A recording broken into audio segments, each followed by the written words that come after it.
je vous jure, ça m'a fasciné hier soir de penser que 28-58, on en avait l'exemple frappant. 28-58 nous interdit de parler du passé de chacune des démandresses. Par contre, on peut parler d'une autre sur toutes les coutures. Donc, il y a un vrai déséquilibre. Si vous ne le voyez pas, c'est vous qui avez un problème, parce que là, c'est frappant.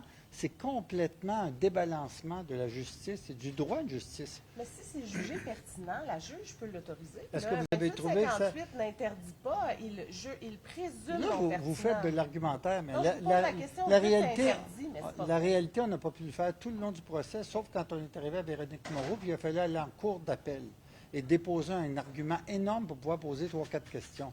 Alors, c'est pas normal. Franchement, c'est pas normal. Oubliez Gilbert Rozon, là. Moi, j'existe déjà plus, là. Je fais partie de l'histoire. Alors, regardez ce qui va arriver dans les prochaines années. Je vous le dis, il n'y aura plus de procès comme le mien. Ça va être des chèques qui vont se faire par en arrière partout, c'est déjà le cas. Et puis, ils vont être obligés de changer ça tôt ou tard. C'est anticonstitutionnel, cette nouvelle loi 28-58. Elle ne tient pas la route. Pas plus que le fait qu'il n'y ait pas de prescription en matière civile au niveau sexuel. On doit être un des seuls États au monde où il n'y en a plus du tout. Ça n'a pas de sens. Ça ne peut pas tenir la route à distance. Maintenant, je suis le premier à passer à travers cette espèce de filet fou. Mais on verra ce que ça donne, ça a du sens. Merci. Mais est-ce que j'ai les moyens d'aller en Cour suprême? Est-ce que vous vous rendez compte de ce qu'on veut dire? Moi, c'est du grand droit, là. Je me suis rendu jusqu'ici, je ne sais même pas comment.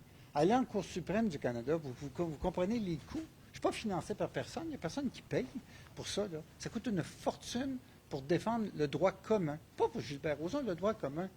Le fait que les chartes des droits de l'homme fait qu'en matière civile, il y a toujours une prescription, il y a des raisons.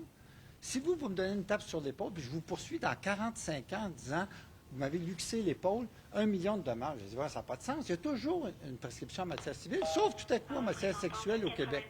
Ça, c'est déjà une chose. Deuxièmement, on décide qu'une présumée victime en demande financière, tu ne peux pas la questionner sur son passé. Ça, c'est 28-58.